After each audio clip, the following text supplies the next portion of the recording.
Assalamualaikum warahmatullahi wabarakatuh. Tabi pun, salam dan bahagia Bapak Ibu guru semua.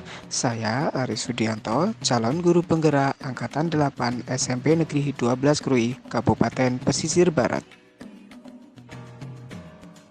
Dalam video kali ini, saya akan memaparkan koneksi antar materi modul 2.1 pembelajaran berdiferensiasi. Apa yaitu pembelajaran berdiferensiasi? Pembelajaran berdiferensiasi adalah usaha guru dalam menyesuaikan proses pembelajaran di kelas untuk memenuhi kebutuhan gaya belajar atau kebutuhan belajar setiap individu murid, dalam istilah Ki Hajar Dewantoro yaitu menghamba. Artinya apa? Pembelajaran berdiferensiasi merupakan pembelajaran untuk mendukung semua murid di kelas kita. Maksudnya apa ya? Perlu diingat Bapak Ibu guru semuanya, setiap anak memiliki keunikan sendiri-sendiri. Mereka punya kelebihan dan kekurangannya masing-masing. Begitu pula dengan minat, gaya belajar, kebiasaan, pola pikir, kemampuan numerasi, dan literasi. Sehingga di sini diperlukan usaha guru untuk dapat memenuhi kebutuhan belajar murid yang berbeda-beda agar menciptakan suasana belajar yang nyaman, bahagia, dan tentunya tujuan pembelajaran dapat tercapai dengan sempurna. Selanjutnya, bagaimana cara untuk dapat melakukan pembelajaran berdiferensiasi di kelas?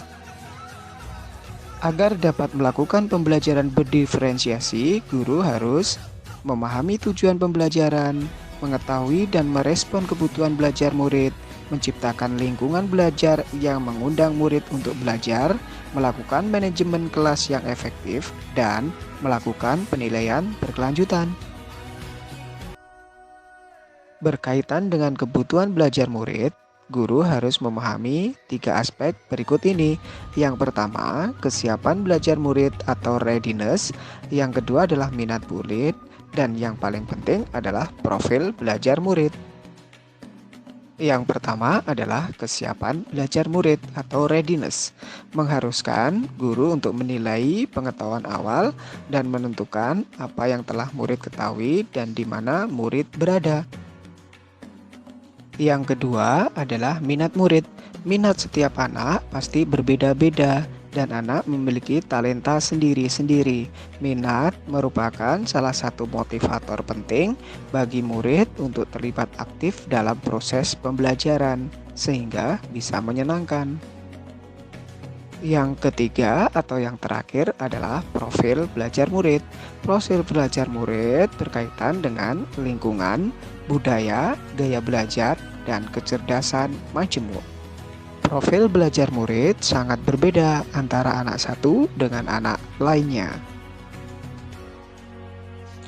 Kebutuhan belajar murid dapat diidentifikasi berdasarkan langkah-langkah berikut ini, yaitu mengamati perilaku murid, mengidentifikasi pengetahuan awal, mereview dan melakukan refleksi terhadap pembelajaran, diskusi kecil dengan guru murid sebelumnya, membaca raport murid di kelas sebelumnya, dan yang terakhir menggunakan berbagai penilaian formatif, sumatif, dan diagnostik.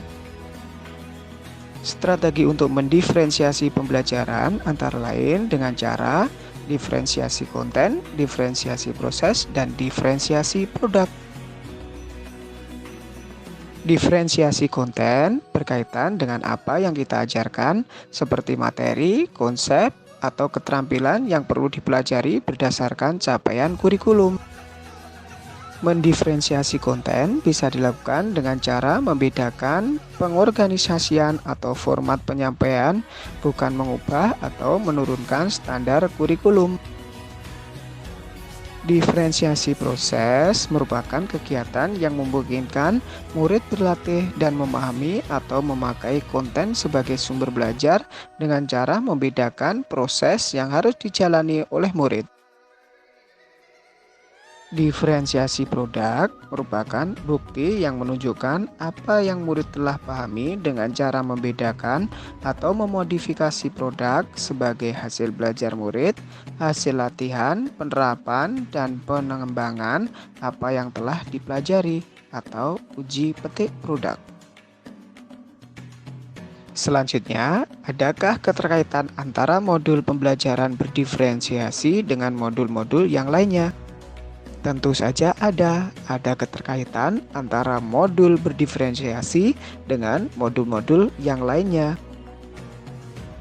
Untuk dapat melakukan pembelajaran berdiferensiasi, maka guru harus berusaha memenuhi kebutuhan belajar murid sesuai dengan kodrat alam dan kodrat zaman berdasarkan filosofi Ki Hajar Dewantoro.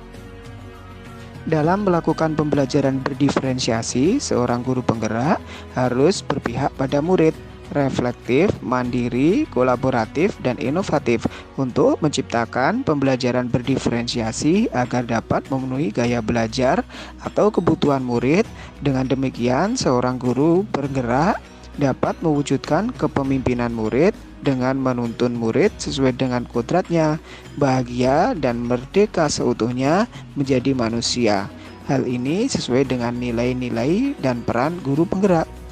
Koneksi selanjutnya adalah pembelajaran berdiferensiasi menjadi salah satu strategi untuk mewujudkan visi guru penggerak yang berpihak pada murid dan menciptakan pembelajaran yang menyenangkan atau well-being. Dan dalam pelaksanaan pembelajaran berdiferensiasi antara guru dan murid harus ada kesepakatan atau keyakinan kelas terlebih dahulu agar proses belajar mengajar dapat berjalan dengan baik dan juga membuat kesepakatan atau keyakinan sekolah dengan nilai-nilai budaya positif. Demikian pemaparan koneksi antar materi modul 2.1. Semoga menginspirasi Bapak Ibu guru semuanya. Salam dan bahagia, tergerak, bergerak, menggerakkan. Wassalamualaikum warahmatullahi wabarakatuh.